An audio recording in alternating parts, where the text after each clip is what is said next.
My husband and mother-in-law planned a desert vacation for me, but it was actually a trap. They left me without food or money. When I asked the hotel manager about them, he said they claimed they didn't know. The woman who came with them. Hello, my dear listeners. Before I begin my story, I would be very happy if you subscribe and hit the like button. Please write in the comments which city or country you are listening from. Now enjoy the story. I learned long ago that danger does not always come with shouting or anger. Sometimes it arrives quietly, wrapped in politeness, carrying a smile that asks for nothing but your trust. That morning, I stood alone in my kitchen holding a cup of tea that had already gone cold. The steam had disappeared, but I hadn't noticed. My attention was fixed on the silence around me. The house was awake, but it wasn't alive. I had lived in this house for more than 10 years. I knew the sound of normal mornings. I knew the creak of the floorboards, the rhythm of footsteps, the way voices usually filled the space. This morning felt arranged. My name is Margaret Lewis. I am 48 years old. I have lived long enough to understand that when people suddenly become gentle, they are usually preparing to take something away. At the kitchen table sat my husband, Robert Lewis. He had been my husband for 12 years. He was holding his phone, scrolling without really looking. His shoulders were tense, his jaw set in a way I had seen before. Across from him sat his mother, Evelyn Lewis. Evelyn always sat straight. Her posture never bent with age. She believed posture showed control, and control was everything to her. Her hands were folded neatly on the table, her eyes calm, observant, measuring. Neither of them spoke at first. I took a slow sip of my cold tea and waited. Waiting makes people uncomfortable. Uncomfortable people talk. Finally, Robert cleared his throat. "Margaret," he said softly, "we've been thinking." That sentence always carries weight. "We think it would be good for you to get some rest," he continued. "A change of scenery." Evelyn nodded in agreement, as if this had already been discussed and approved somewhere I had not been invited. "A peaceful vacation," she added. "Somewhere quiet. Somewhere clean." I turned and looked at her fully. "Where?" I asked. Robert slid a glossy brochure across the table toward me. The paper stopped just short of my hand, as if he were unsure whether I would accept it. The cover showed endless sand, a luxury resort standing alone under a wide sky. No trees, no roads, no nearby buildings. The desert. Something tightened behind my ribs. Not fear, not panic. Recognition. "It looks far," I said carefully. "That's the beauty of it," Evelyn replied quickly. "No distractions. No witnesses." I did not say that out loud. The kindness that felt rehearsed. From that moment on, everything moved quickly. Flights were booked without asking my preference. The hotel was chosen without discussion. Even the dates were set before I had agreed to anything. Evelyn became unusually attentive. She asked what clothes I planned to pack. She suggested lighter dresses, fewer shoes, minimal personal items. "You won't need much out there," she said with a soft smile. "It's simple living." Simple living often means limited options. I nodded politely and packed one extra sweater anyway. Women who survive long marriages learn to prepare quietly. Robert, on the other hand, grew distant. He answered questions with short replies. He avoided eye contact when possible. At night, he turned away from me in bed, his breathing uneven. When I asked him once, "Is everything all right?" he answered too fast. "Of course," he said. Why wouldn't it be? Because people who feel safe do not rush reassurance. A memory that wouldn't let go. The night before we left, I stood alone in the living room long after everyone had gone to bed. I looked at the walls, the furniture, the photographs that showed decades of shared life. I remembered another quiet night years ago, sitting at this same table, signing papers, the villa. Robert had spoken gently then, too. He had said it would make things easier, cleaner, more respectable. He had said families worked better when things were simplified. I had trusted the calm tone. Trust, I learned later, can be expensive. I touched the edge of the table to steady myself. My hand did not shake. Whatever this trip was, it was not about rest. Departure. At the airport, Robert walked ahead of me. Evelyn stayed close to him. I followed behind, my presence unnecessary. No one asked if I was nervous. No one asked if I felt comfortable traveling so far. That absence of concern spoke clearly. As the plane lifted off the ground, I watched the city disappear beneath the clouds. I felt strangely calm, not peace, acceptance. I was not being taken on a vacation. I was being moved somewhere far enough that my absence might feel permanent. As the clouds closed beneath us and the desert waited ahead, one truth settled quietly inside me. When people take you far away without asking your opinion, they have already decided what they want to do with you. And whatever waited for me, there had been planned long before I packed my bag. The plane landed without any welcome. No familiar sounds, no voices calling out names. Just the low hum of engines slowing down and the heavy heat waiting on the other side of the door. When I stepped outside, the air touched my skin like it already knew me. Dry, sharp, unforgiving. I paused for a second at the top of the stairs. Not because I was tired, but because something inside me wanted to mark this moment clearly. This was the point of no return. Robert walked ahead, already speaking with a driver standing beside a dark vehicle. Evelyn stood close to him, her handbag tucked under her arm, her face calm in a way that felt practiced. Neither of them looked back at me. I followed. The drive that felt endless.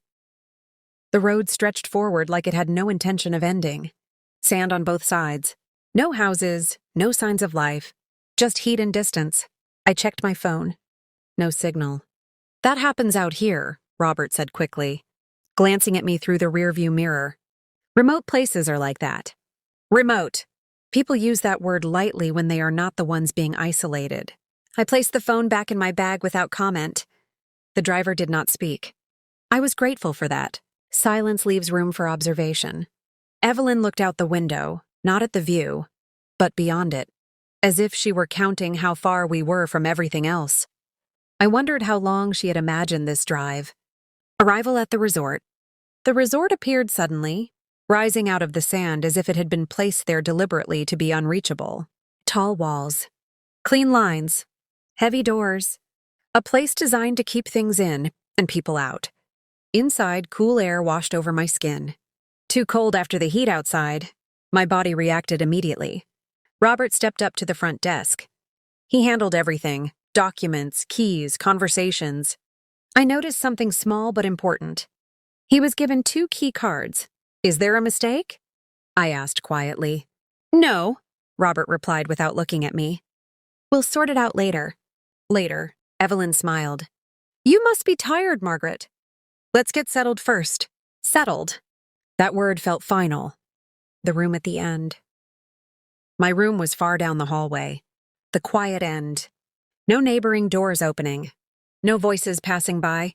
When I opened the door, the room was neat, clean, neutral, impersonal. The window faced endless sand. No streets, no lights. No movement. I set my bag down slowly and stood still for a moment, listening. The silence here was thicker than at home. It pressed against the walls. I closed the door and locked it, out of habit more than fear. At my age, habits keep you alive longer than instincts. The first conversation. Later that afternoon, Evelyn knocked softly. We're having lunch by the pool, she said. Join us. I nodded and followed her outside. The sun was high. The pool shimmered unnaturally blue against the sand. A few guests sat scattered, quiet, detached. Robert was already seated. What will you have? The waiter asked. Before I could answer, Evelyn spoke. She'll have tea. I looked at her. Tea in this heat. I said nothing. The waiter nodded and left. Robert stirred his drink without tasting it. His hand shook slightly. People do not notice shaking hands when they are focused on their plans. I noticed. The walk. After lunch, Evelyn suggested a walk around the property. Movement keeps the body strong, she said. She walked between Robert and me, her pace steady, her presence controlling the space. As we walked farther, the resort disappeared behind us. Sand stretched endlessly ahead. No paths, no markers, just openness. I stopped walking. Let's head back, I said calmly. Evelyn turned, her smile still in place. Already? Yes. Robert hesitated, then nodded. Of course. For a brief moment, something crossed Evelyn's face. Irritation, maybe. But it vanished quickly. Control prefers patience. Evening without warmth. Dinner was quiet. Robert spoke little. Evelyn spoke carefully. I listened. Listening had always served me well. When I excused myself early, no one objected. Back in my room, I sat on the bed and removed my shoes slowly. My feet felt heavy, not from walking, but from understanding. This place was not chosen for comfort. It was chosen for distance. Night falls. As night settled, the desert grew colder. The silence deepened. I lay awake, staring at the ceiling, listening to faint sounds through the walls. Voices, low, controlled. I did not move closer to listen. I did not need to. Some truths announce themselves without words. As I lay there in the dark, one thought became clear and steady. This place was not meant to welcome me.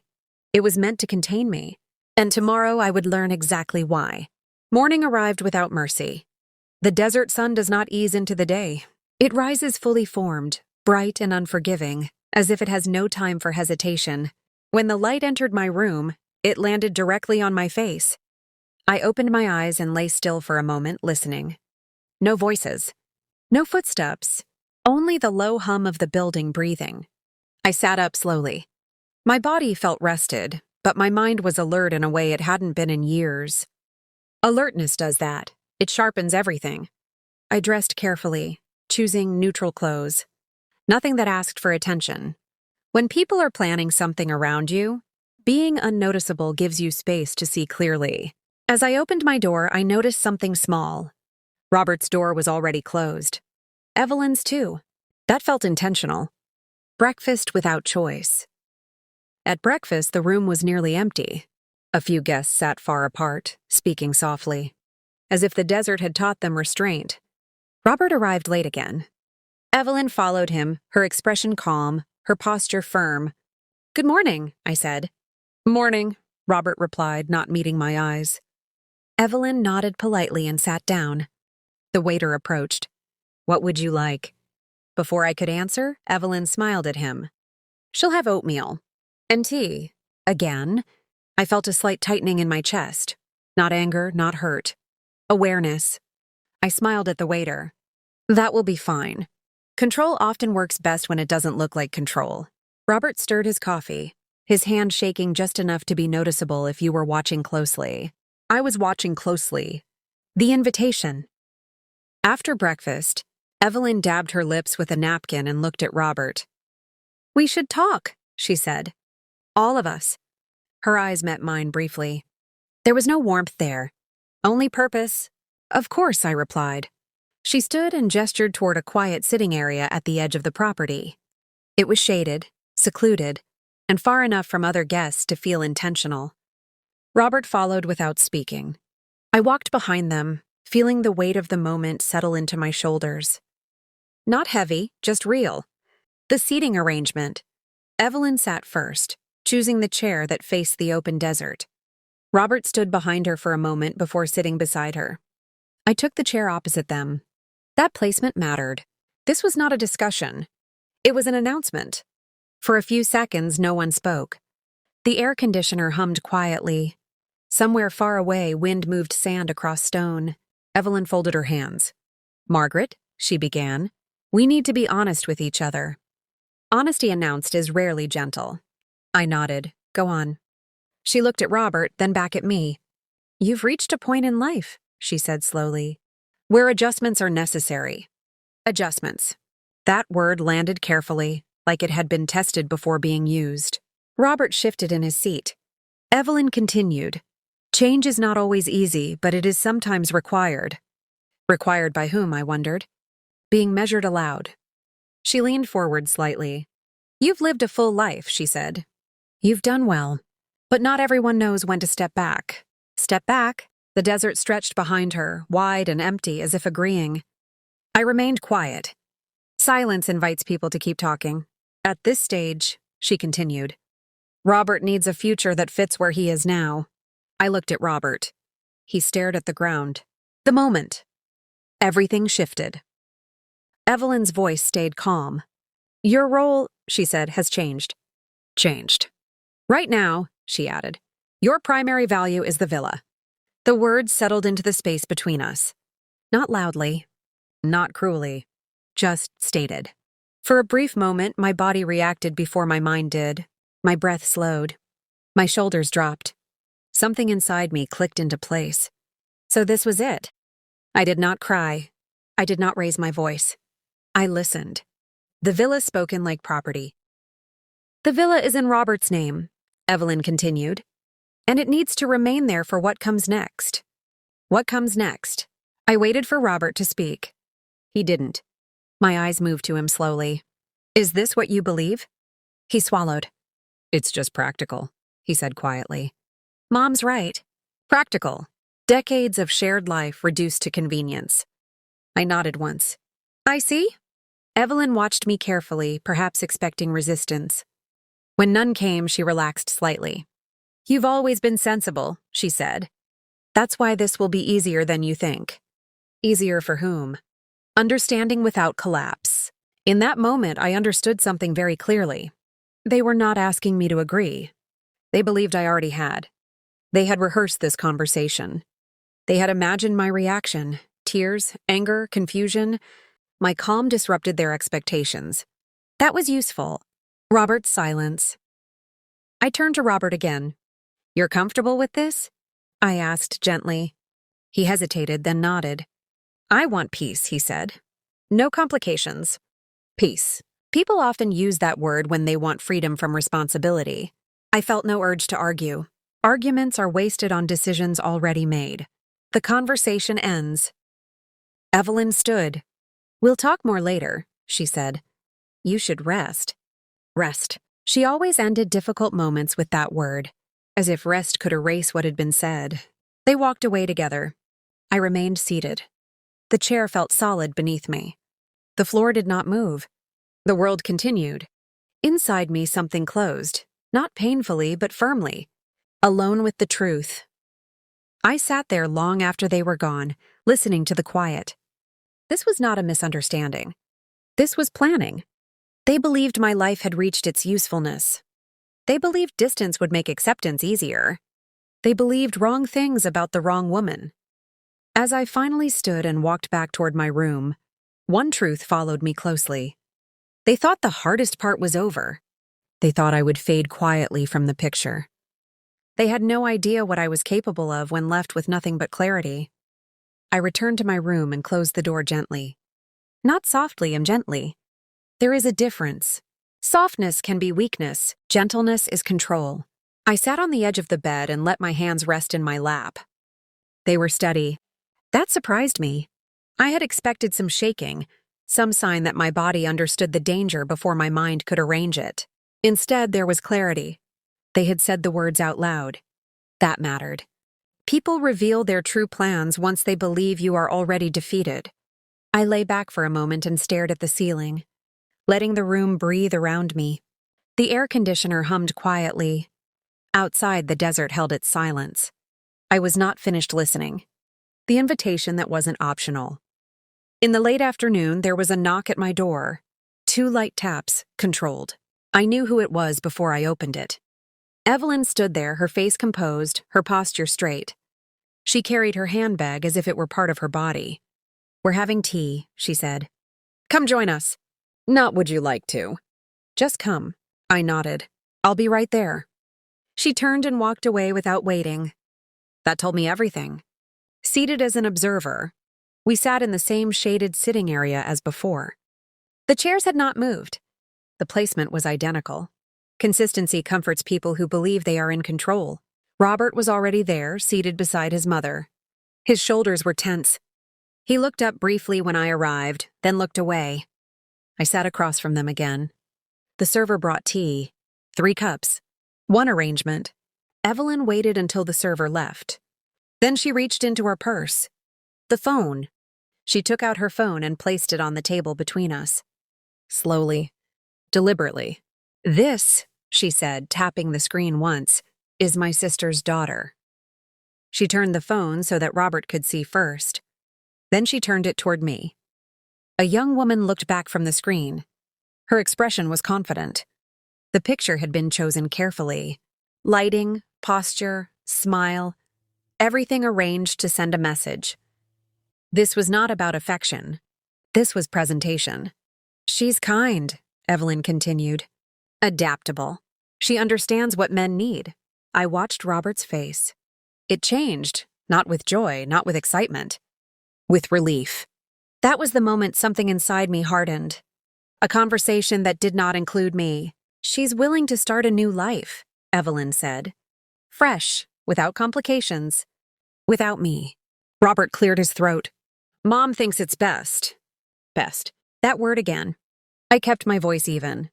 And what do you think? He hesitated. Not long enough. I think it's time, he said quietly. Time for what? Time to remove me. The way replacement is justified. Evelyn leaned back slightly, satisfied. People our age must be practical, she said. Life moves forward. We can't hold on to things that no longer serve a purpose. Things? That word landed heavier than anything else she had said. I nodded slowly. I see? She smiled, mistaking my calm for agreement. You've always been reasonable, she said. That's why this will go smoothly. Smoothly? I realized then that they expected cooperation. Gratitude, even. They believed I would accept this arrangement quietly and disappear without resistance. They believed wrong. Being spoken about not to. They began discussing details. Timelines, appearances, what people would say. I listened. Listening is power when others think you are already done. Evelyn spoke about family acceptance, about how people understand change, about how this was natural. Natural is a word people use to justify convenience. Robert said very little. When he did speak, it was to agree. Agreement is easier than accountability. The moment I stood. When the conversation slowed, I stood. Both of them looked up, startled. I'm tired, I said calmly. I'm going to rest. Evelyn nodded immediately. Of course. You should. Rest again. Robert did not speak. I walked away without another word. Alone with what I heard. Back in my room, I closed the door and leaned against it for a moment. Not because I needed support. Because I wanted to feel the boundary. This room was the only place left that was mine. I sat on the bed and let the silence settle. This was not confusion. This was not miscommunication. This was replacement. The shift inside me. Something important changed that afternoon. I stopped hoping. Hope is heavy when it is misplaced. Without it, my thoughts became sharper. My breathing slowed. My focus narrowed. They no longer saw me as a person. They saw me as an obstacle already removed. That made them careless. Night returns. As night fell, the desert cooled. The room darkened. I did not turn on the lights right away. In the darkness, I reviewed everything that had been said. Every word. Every pause. People reveal more in what they don't say than in what they do. And they had revealed enough. As I lay down and closed my eyes, one truth settled firmly inside me. They believed the decision was finished. They believed I would accept what had been arranged. Tomorrow would show them how wrong they were. I woke up in the middle of the night without knowing why. There was no sound that pulled me awake. No nightmare. No sudden movement. Just a quiet awareness that something had changed. The room was dark. The air felt cooler than before. I lay still for a moment, listening. Nothing. That absence was loud. I turned my head toward the door. The thin line of light beneath it was gone. Usually, the hallway light stayed on through the night. Not tonight. I sat up slowly and placed my feet on the floor. The tiles were cold. I stood and wrapped my robe around me, tying it carefully as if neatness still mattered. Habit stays longer than safety. I opened the door and stepped into the hallway. The hallway. The hallway felt longer than it had earlier in the day. Every door was closed. No voices, no footsteps, no movement. I walked toward Robert's room first. I knocked once. Nothing. I knocked again, firmer this time. Still nothing. I pressed my ear lightly against the door. Silence. My chest tightened, not with panic, but with recognition. I moved to Evelyn's room. The door was slightly open. I pushed it gently. The room was empty. The bed untouched. The closet open and bare. Not a single personal item left behind. They hadn't stepped out. They had gone. Understanding without collapse. I stood there for a long moment, taking in the emptiness. This was not sudden. This was planned. I walked back to my room slowly. My legs felt steady, but my thoughts moved faster now, arranging themselves into something sharp and clear. I checked my purse. No cash. I checked my wallet. No cards. I checked my phone. Low battery. I reached for my charger. Gone. I sat down on the bed and exhaled slowly through my nose. This was not neglect. This was design. The front desk. I wrapped my coat around myself and walked to the front desk. The lobby lights were dim. A single clerk stood behind the counter, looking bored until he saw me. "Can I help you, ma'am?" he asked. "I'm looking for my husband and his mother," I said calmly. "They were staying here." He typed something into the computer. His fingers paused. "Yes," he said slowly. "They checked out." "When?" I asked. "Earlier this evening." "Earlier. Did they leave any message?" He hesitated. That hesitation answered more than his words. "They said," he began carefully, "that they were traveling alone." "Alone. And," he added, lowering his voice slightly, "they told us they didn't know the woman who arrived with them." The words landed cleanly. No emotion. And no apology. Just fact. I nodded once. "Thank you." I turned away before my face could show anything. Back in the room, I returned to my room and closed the door. This time I locked it. I sat on the floor with my back against the bed. The carpet felt rough beneath my hands. I did not cry. Crying would come later, maybe. Or maybe not at all. Right now, I needed clarity. They had left me in the desert without food, without money, without a way home. They believed I would not return. They believed the desert would finish the job quietly. Inventory of survival. I stood and checked the room carefully. Mini bar, water bottles, a notepad, a pen. Small things matter when you are calculating survival.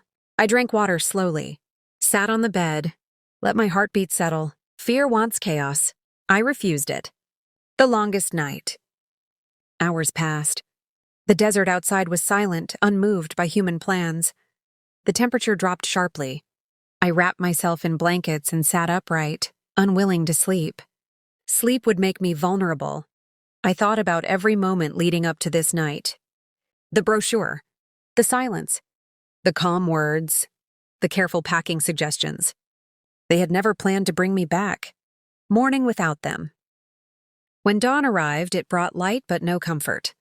The sun rose over the sand like it always had, indifferent to intention. I stood at the window and looked out. No roads, no movement, no help arriving by chance. I dressed slowly, choosing clothes that allowed movement. Closed shoes, hair tied back. This was no longer about understanding. This was about action. As I took one last look at the room they had abandoned me in, one truth stood firm. They believed they had erased me. What they didn't know was that I had already begun my return. And the next step would change everything. Morning light filled the room without asking permission. It didn't soften anything. It simply showed the truth more clearly. I stood near the window for a long moment, letting the sun touch my face. The desert outside looked endless and empty, like it had nothing to offer and nothing to take. I adjusted my coat, tied my hair back again, and took a slow breath. Fear had tried to visit me during the night. I had refused it entry. Now it was time to move. Walking with purpose. The hallway felt different in daylight. Less threatening. More exposed. I walked toward the front desk with steady steps. Each footfall sounded louder than before. Not because the building had changed, but because my focus had sharpened. The same clerk from the night before was gone. In his place stood a man in a neat jacket. His posture professional, his expression neutral. "I'd like to speak with the manager," I said calmly. He nodded. "Of course, ma'am." No hesitation. That alone told me something. The office.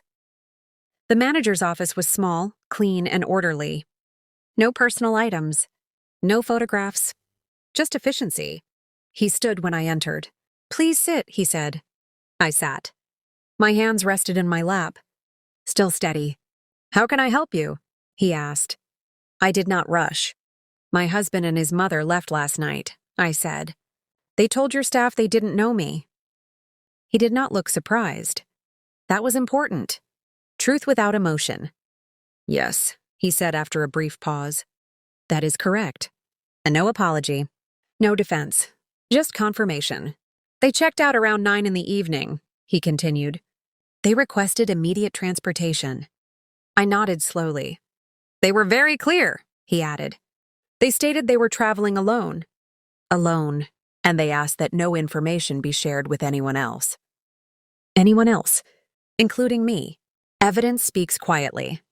He turned his computer screen slightly toward me and slid a printed document across the desk. Times, names, signatures. Paper does not lie. If you need copies, he said, we can provide them. I will, I replied. He printed several pages and handed them to me without comment. Respect does not always announce itself. Sometimes it simply does its job. No drama, just clarity. I did not ask why they did it. I did not ask if this was common. Answers to those questions would not change my next steps. What are my options for leaving? I asked instead. He explained calmly. Transportation, timing, arrangements. I listened. Listening had saved me before. It would save me again, the moment of choice. Back in my room, I laid the papers out neatly on the desk. Proof. I sat on the bed and let my thoughts settle. This was no longer confusion. This was confirmation. They had denied knowing me. They had removed my access to money. They had left me in a place designed to isolate. There was no misunderstanding left to solve. The call I had prepared for. I took my phone from my bag and connected it to the room's outlet. The battery icon blinked weakly, then steadied. I dialed a number I had memorized years ago. When he answered, his voice was calm. I need help, I said simply. I've been left behind. There was a pause. Are you safe? He asked. Yes, I replied. But I need to leave. Quietly. Another pause. I'll handle it, he said. Stay where you are. Handled. That word settled something inside me. Waiting with intention. The rest of the day passed slowly. I did not pack yet. I did not announce anything. I ate lightly, drank water, rested when my body asked. Waiting is not weakness when you know help is coming. I thought about everything they believed, that I was dependent, that I would panic, that I would disappear quietly. They had mistaken calm for emptiness. The message. As evening approached, a message arrived. Pickup time. Location. Instructions. Simple, clear. I folded the papers carefully and placed them in my bag. When I looked around the room, I felt nothing for it. Places that reveal people's intentions are not meant to be missed. As I sat on the edge of the bed waiting for night to fall, one thought stayed steady and clear. They believed distance would erase me. Instead, distance had given me proof. And proof once gathered does not stay quiet for long. Night returned quietly, as if it knew better than to announce itself. I sat on the edge of the bed with my bag open beside me. I had packed earlier than necessary, not because I was eager to leave, but because preparation brings calm. When everything is folded and ready, your thoughts stop racing. I checked the papers again. Times, names, instructions, everything precise. Nothing extra. Precision mattered now. I turned off the lamp and sat in the dark for a moment, listening. The desert outside made no sound. No cars, no voices, just distance holding its breath. This was the last night they expected me to exist here. The quiet exit. At the time listed in the message, I stepped into the hallway. The lights were dim. The floor felt cool beneath my shoes. I moved slowly, not to hide, but to avoid attention. There is a difference between secrecy and discretion. The vehicle waited where I was told it would be. No logo, no conversation. The door opened and I stepped inside without hesitation. As we pulled away, I did not look back. Places that try to erase you do not deserve a farewell. Movement restores direction. The drive was long. Longer than the one that brought me here. Distance works differently when you are leaving with intention. Each mile felt lighter than the last. I watched the sand give way to lights far away, then to roads, then to signs. Familiar structures returned slowly, like memory rebuilding itself. I leaned my head back and closed my eyes, not to sleep, but to breathe. For the first time since arriving, my body relaxed, not relief. Readiness. Arrival without announcement. The place I arrived was quiet and clean. The kind of place that does not ask questions. I signed nothing unnecessary. I gave no explanations. I took a room key and went upstairs. Inside, I set my bag down and sat on the bed. The room smelled neutral. Tomorrow would come here without complications. I drank water and rested my feet. My phone buzzed once with a short message. "You're safe. We'll talk in the morning." That was enough. Thinking ahead, not back. I did not replay the desert in my mind. I did not revisit their faces or their words. Dwelling on what was done keeps you tied to it. Instead, I thought about what came next. They believed I was gone. That belief would shape their choices. People make careless decisions when they think no one is watching. Morning with structure. Morning arrived gently this time. I woke rested, clear. I showered, dressed, and laid the papers out on the desk again. I organized them by date, by relevance, by purpose. Control returns when you give it structure. When my phone rang, I answered calmly. "We'll move carefully," the voice said. "No contact. No warning." "That's what I want," I replied. I did not want confrontation yet. Confrontation is loud. Consequences are quieter and permanent, what they didn't know. They believed I had only one asset. They believed my life was simple, transparent, predictable. They had never asked about my work before marriage. They had never asked how I handled money. They had never noticed the habits of someone who prepares for uncertainty. I had learned early that silence can be a shield. Now it was also leverage, waiting while they acted. Days passed. I stayed out of sight, out of conversation, out of reach. Through careful channels, I learned what they were doing, how they were moving forward, how quickly. They believed the path was clear. They were wrong. The first mistake. Their first mistake was speed. People rush when they think the hardest part is behind them. They stop checking details. They stop guarding their words. They make plans openly. They forget records exist. They forget people remember. I gathered everything patiently. Their second mistake was confidence. They spoke freely to the wrong people. They assumed agreement. They assumed silence meant safety. Confidence makes people sloppy. Sloppy leaves traces. I followed the traces quietly. Preparation without noise. I did not confront them. I prepared. Documents were reviewed. Ownership clarified. Timelines aligned. Each step was calm. Each action deliberate. I did not need revenge. I needed alignment. The invitation I chose. When the moment was right, I chose where I would reappear. Not at home. Not in private. Where presence could not be ignored. They would see me when escape was no longer possible. As I closed my notebook and turned off the light that night, one truth stayed steady. They believed they had moved on. They believed I was behind them.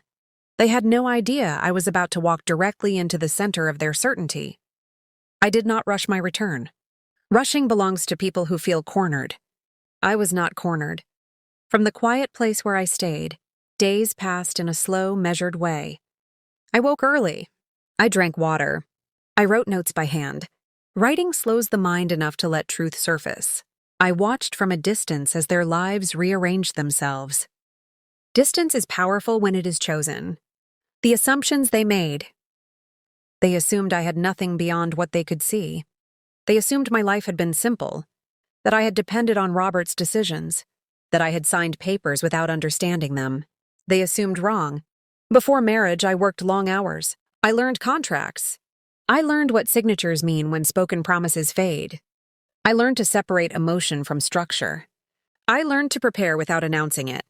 Robert had never asked how I managed finances. Evelyn had never cared, as long as things looked orderly on the surface. Surface order comforts controlling people. Depth frightens them. Quiet layers of protection. Over the years, I kept my habits steady and unremarkable. I saved consistently. I documented everything. I never mixed security with affection, not because I distrusted love, but because I respected reality. I had accounts in my own name. I had records organized by year. I had copies stored in places no one knew to check. When people believe you are harmless, they stop watching you. That is when preparation becomes invisible. The villa was only one piece. The villa had always been visible. That was the mistake. They believed visibility meant importance. They believed taking the villa meant taking control. In truth, the villa was only one piece of a larger structure. A visible piece. I let them focus on it because distraction works both ways, listening without intervening. Through careful channels, I learned how they spoke about me after the desert. She won't come back. She won't fight. She doesn't know what to do. They said these things calmly, confidently, as if stating facts. Confidence can be borrowed. Facts must be earned. I let them continue believing what they wanted.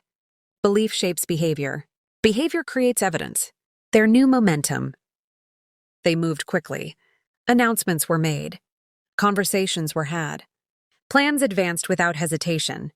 Speed was their comfort. Speed leaves fingerprints. They changed paperwork. They discussed dates. They spoke openly to people who had no reason to protect their secrets. Each conversation added another thread. I followed the threads quietly. The moment I chose. There comes a point when waiting turns into action. I felt it one morning as clearly as a breath. The timing was right. Not because they were ready, because I was. I spoke to my lawyer again. We reviewed everything carefully. Not once, not twice. Many times. Accuracy matters more than urgency. We chose where my presence would be undeniable. Why public space matters? Private confrontation allows denial. Public presence removes it. I did not want arguments. I did not want raised voices. I wanted witnesses. Witnesses keep people honest. The place we chose was one where expectations were already set, where people had gathered with certainty, where absence had been assumed permanent. Certainty makes shock louder. Preparing myself. I did not rehearse speeches. I did not practice anger. I prepared calm. Calm unsettles people who expect collapse. I chose simple clothes, neutral colors, comfortable shoes, not armor. Grounding. I slept well the night before. Sleep comes easier when you are aligned with yourself. The final check. On the morning of my return, I reviewed documents one last time. Times matched. Records aligned. Statements confirmed. Nothing extra. Nothing missing. I closed the folder and placed it in my bag. The weight felt right. The drive toward presence. The drive was quiet. As the vehicle moved closer, I felt no fear. Only focus. Fear belongs to uncertainty. I had none left. As the building came into view and the sounds of gathered voices reached me, one truth held steady. They believed the past was closed. They believed I was no longer part of their future. In moments, my presence would challenge both beliefs. Without a single raised voice. The vehicle slowed before stopping. I did not ask where to park. I already knew. The place ahead had been chosen for certainty, not flexibility. Voices drifted through the open doors, soft laughter, polite greetings, the sound of chairs moving into place. Certainty has a sound. I stepped out and closed the door behind me. The air here was different from the desert, familiar, structured. It carried expectations that had already decided who belonged and who did not. I walked forward at a steady pace. Not fast, not slow, measured. Crossing the threshold. Inside, the space was arranged carefully. Decorations were tasteful. Nothing loud. Nothing careless. People stood in small groups, speaking with the ease of those who believe nothing unexpected will happen. That belief is fragile. As I moved further in, conversations thinned. A few heads turned, then more. Recognition arrived unevenly, like a wave that doesn't know where to break first. Someone whispered my name. Another voice followed, unsure. Then silence. Silence spreads quickly when certainty is interrupted. Seeing him again. I saw Robert near the front. He stood straight, dressed neatly, his posture suggesting relief rather than happiness. Relief is common when people believe a problem has solved itself. When his eyes met mine, the relief drained from his face without ceremony. Not panic. Not anger. Disbelief? His mouth opened slightly, then closed again, as if words had been misplaced. Margaret, he said quietly, as though speaking softly might return things to how they were. I nodded once. Robert. I did not step closer. I did not step back. Distance matters when truth needs space. The first attempt to control. Evelyn appeared beside him, her movement precise, her expression composed until it wasn't. This isn't appropriate, she said firmly. You shouldn't be here. Shouldn't? A familiar word, worn thin from overuse. I was brought here without being asked, I replied calmly. I came back the same way. Her eyes narrowed slightly. Control prefers predictability. I had provided none. People are waiting, she said, glancing around. This is not the time. It is exactly the time, I said. My voice stayed even. Evenness unsettles people who expect emotion. The room adjusts. The sound of movement grew. Chairs shifted. A few people stepped closer, drawn by instinct rather than curiosity. Instinct recognizes truth before the mind arranges it. I stood where everyone could see me. Not to challenge, not to accuse. To exist. Existence changes narratives. No rush to speak. I waited. Waiting gives weight to words before they are spoken. Robert glanced around, searching for support. He found none. People who sense dishonesty pull away without instruction. Evelyn cleared her throat. We can discuss this privately, she said. Privacy was used already, I replied gently. It didn't work. Gentleness carries more force than volume. The first statement. I was taken to the desert with promises of rest, I said. I was left there without money, without transportation, without consent. A breath moved through the room. Robert shook his head. That's not complete, I finished. I know. Interruption confuses people who rely on it. Evidence arrives. I turned slightly. The man I had asked to be present stepped forward when he was ready. Not before. Timing matters. He spoke calmly, clearly. They checked out early, he said. They stated they were traveling alone. They said they had no relationship with the woman who arrived with them. The words landed cleanly. No emphasis. No interpretation. Fact does not decorate itself. The shift in energy. The room changed. Not dramatically, subtly. People stepped back. Not from me, from them. Distance is a form of judgment that requires no speech. Evelyn's lips pressed together. Robert stared at the floor. I held up the documents. I did not wave them. I did not explain them. They speak for themselves, I said. Paper has a voice when truth gives it one. Attempts to redirect. Evelyn tried again. This is being misunderstood. Misunderstanding requires confusion. There was none. I'm here, I said calmly, to confirm what happened and to move forward. Forward. People who plan to escape avoid that word. Holding the center. I did not raise my voice. I did not ask for apologies. I stood and allowed silence to do its work. Silence invites people to reveal their positions. Some shifted uncomfortably. Others watched closely. A few nodded without realizing it. Nods are admissions people make before words. Robert speaks too late. I thought you had left, Robert said quietly. I did, I replied. I came back. That was all. Explanations invite debate. Statements end it. No victory, only alignment. I felt no rush of satisfaction. Only alignment.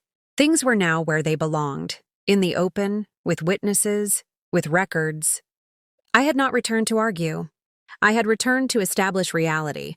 As the room settled into an uncomfortable quiet, one truth remained steady.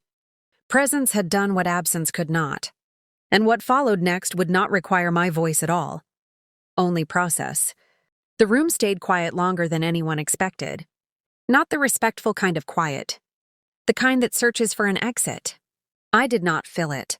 People often believe silence must be broken. In truth, silence is what allows reality to take shape without interference.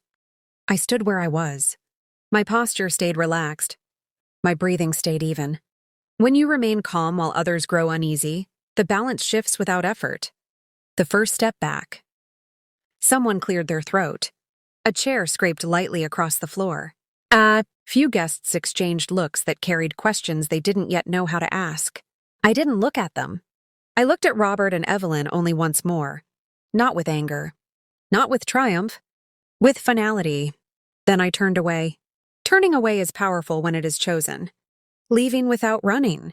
I walked out at the same pace I had entered. Not rushed. Not delayed. Measured. People moved aside instinctively. Not because I asked them to, because clarity makes space. Outside, the air felt cooler, lighter, like something heavy had been lifted without ceremony. The vehicle waited where it was meant to. I stepped in and closed the door. No one followed. That told me everything. Process begins quietly. The next days unfolded without drama. No confrontations. No raised voices. No public arguments. Documents were filed. Calls were made. Records were reviewed carefully more than once. I did not attend every meeting. I did not need to. Truth does not require supervision when it is documented. Paper has memory. I sat at a desk one morning with sunlight moving slowly across the surface. Papers were arranged neatly in front of me. Each one had a purpose. Each one told a small part of a larger picture. Signatures. Dates. Timelines. Patterns appear when facts are placed side by side. The attempt to present me as confused did not hold. Consistency defeats assumption every time. I answered questions when asked, briefly, clearly, without embellishment. Emotion complicates things. Accuracy simplifies them. The villa was addressed first. It always is, when control has been built around it. The records showed how it had been transferred when and under what conditions. Context matters in places where truth is examined carefully. I signed what was required. I corrected what was not. Ownership returned quietly. No announcement. No applause. Just correction. I felt no urge to celebrate. Celebration would have made this about winning. This was about alignment. Watching distance grow, I did not speak to Robert. I did not speak to Evelyn. There was nothing left to clarify. When people reveal exactly who they are, further conversation becomes unnecessary. Distance grew naturally. Distance is not punishment. It is protection. The room where decisions are made. When the matter was reviewed formally, I sat in a quiet room with neutral walls and comfortable chairs. No drama, no audience. Questions were asked. Answers were given. Attempts to reduce the situation to confusion failed quickly. Facts do not bend for convenience. Consequences were discussed. Not emotionally, practically. Practicality has a weight people often underestimate. No interest in revenge. At no point did I ask for sympathy. I did not need it. Sympathy fades. Records remain. I wanted correction, not apology. Apologies are temporary. Alignment lasts. When it ends, the process concluded the way most important things do, quietly. I walked out of the building without ceremony. No one stopped me. No one congratulated me. That felt right. Justice that announces itself invites argument. Justice that completes itself invites peace, returning to myself. In the days that followed, I returned to ordinary rhythms. Morning light, simple meals, long walks. I felt no emptiness, only space. Space to decide what mattered next. As I closed the folder for the last time and placed it back on the shelf, one truth stayed with me. The hardest part was never being left behind. The hardest part was choosing what to do once control returned. And that choice was now mine alone. After everything settled on paper, life did not suddenly become loud. It became orderly. Order has its own sound. Soft, steady, unhurried. I returned to my days without announcing anything to anyone. I woke early, made my coffee the way I liked it, and sat by the window long enough to feel the morning settle into place. The city outside moved at its usual pace. People hurried. Cars passed. Nothing about the world suggested that something significant had just been corrected. That is how real consequences work. They do not ask for attention. Distance becomes permanent. I did not receive calls from Robert. I did not receive messages from Evelyn. At first, that silence felt unfamiliar. Then it felt appropriate. When relationships end because truth enters them, silence is not absence. It is clarity. I did not wonder what they were thinking. Wondering keeps doors open that should be closed. I focused instead on what needed tending: the legal quiet. The final notices arrived without urgency. Envelopes with clean edges. Language precise. No emotional words. No accusations. Just outcomes. Fines were assigned. Restrictions placed. Conditions clarified. I read everything once, then again. Understanding matters more than reaction. I signed where needed and returned the papers in the envelope provided. When the mailbox closed, I felt no release, only completion. Completion does not announce itself. It simply stops returning. Reclaiming space, I spent time in the villa again. Not to revisit memories, to reset them. Rooms hold energy whether we acknowledge it or not. I opened windows. I rearranged furniture. I removed items that no longer belonged. I did not rush. Reclaiming space takes patience. I walked through each room slowly, noticing what I felt instead of what I remembered. Some rooms felt light. Others felt heavy. I addressed both. Heavy rooms need air. Understanding what was taken and what was not. People often ask what was lost. Time, trust, illusions. What they don't ask is what remained. My judgment remained. My preparation remained. My ability to decide remained. Nothing essential had been taken. That realization mattered more than anything recovered on paper. No interest in being seen. I declined interviews. I avoided conversations that wanted details. I did not explain myself to acquaintances who suddenly felt curious. Curiosity often wears concern as a mask. I did not need witnesses to my recovery. Witnesses were necessary only when truth required them. Now truth had already done its work. Choosing where energy goes. With stability restored, I paid attention to how my energy moved. Some mornings I felt strong. Some mornings I felt quiet. Both were allowed. Strength does not require performance. Quiet does not require apology. I stopped forcing my days to look productive. I let them be intentional instead. Intentional days feel longer and fuller. The foundation takes shape. The idea had come slowly, without urgency. Protection. Structure. Access. I had seen too many women dismissed because they were calm, because they were older, because they did not raise their voices. I understood that silence can be misread, so I began planning something practical. Not large, not dramatic. Something steady. I worked with professionals who asked the right questions and did not assume. I needed guidance more than collaboration. We discussed safeguards, transparency, boundaries. Boundaries are kindness when they are clear. Giving without attachment. I was careful about how resources moved. Nothing impulsive. Nothing reactive. I did not want to build something shaped by what had happened to me. I wanted to build something shaped by what I knew. Knowledge ages well when it is applied carefully. I gave without expectation of recognition. I avoided my name being centered. Structures last longer when they are not built around personalities. Processing without rewriting. I did not rewrite the past to make it easier to carry. I accepted it as it was. Acceptance does not mean approval. It means the event no longer argues with your present. When people asked if I was angry, I answered honestly. No. Anger burns fast and leaves smoke. I preferred clarity. Recognizing subtle changes. Small things shifted. I slept better. I listened more closely to my body. I noticed when something did not feel right, and I acted sooner. These were not dramatic changes. They were adjustments. Adjustments keep people safe longer than promises. An unexpected moment. One afternoon, while standing in line at a small shop, a woman turned and smiled at me. Not because she recognized me, because she felt something familiar. "You seem steady," she said casually. "That's rare." I thanked her. She had no idea how accurate she was. Steadiness is built quietly, letting go completely. The final step was internal. I stopped checking updates. I stopped asking questions through others. I stopped marking time since the desert. Time does not need reminders to move forward. When a chapter closes properly, it does not echo. As I locked the villa one evening and felt the weight of the keys settle comfortably in my hand, one truth stayed clear.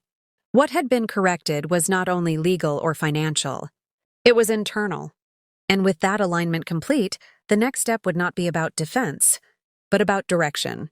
When everything finally went quiet, I noticed how natural the quiet felt. Not empty, not heavy, natural. I woke up one morning without urgency pressing on my chest. The sunlight came through the window in a soft, familiar way, touching the floor as if it had always been welcome there. I lay still for a while, listening to the city wake up, and realized something simple. No one was waiting for me to explain myself. That realization carried more freedom than anything I had regained on paper. Living without permission. For years, my days had been shaped around expectations, spoken and unspoken. When to speak. When to stay silent. When to make things easier for others. Now my days belong to no one but me. I chose when to wake. I chose what to eat. I chose where my attention rested. Choice is not dramatic. It is steady. I moved through my mornings slowly. Coffee brewed the way I liked it. Windows opened when I felt like hearing the outside world. Silence kept when I needed it. Nothing rushed me. The past loses its grip. The desert stopped visiting my thoughts. Not because I pushed it away, but because it no longer needed my attention. Events lose their power when they are fully understood. I did not replay conversations. I did not imagine alternate endings. What happened had happened, and I was still here. That mattered. Building with intention. The work I had begun continued quietly. Structures formed. Safeguards were put in place. Everything was reviewed carefully, more than once. I insisted on clarity, transparency, and simplicity. Complex systems hide mistakes. Clear systems prevent them. I met with people who respected calm decisions and did not mistake quiet confidence for uncertainty. We spoke in practical terms. We planned for sustainability, not recognition. This work was not about proving anything. It was about preventing harm, giving shape to experience. Experience, I learned, does not need to be retold loudly to be useful. It needs to be applied. I used what I had learned about paperwork, about preparation, about silence being misread, and turned it into something steady. Support does not always look like rescue. Sometimes it looks like structure that exists before someone needs it. I found peace in that, letting the body catch up. Emotional change often arrives faster than physical understanding. Some days, my body reminded me of what it had held on to: tension in the shoulders, tightness in the chest, restlessness at night. I listened. I walked more.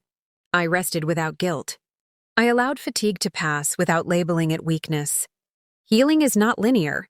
It is patient. Redefining strength. I had once believed strength meant endurance. Now I knew better. Strength meant knowing when to stop giving. Strength meant recognizing patterns early. Strength meant choosing distance without apology. I did not harden. I clarified.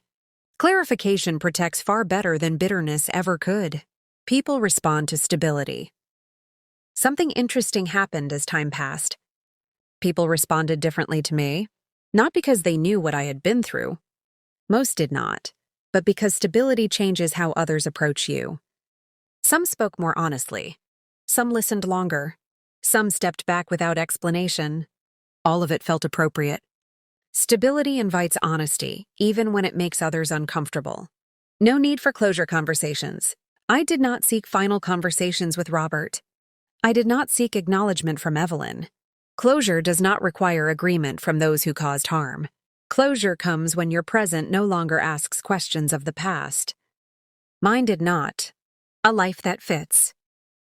My life became smaller in some ways. Fewer obligations. Fewer explanations. Fewer compromises, and larger in others.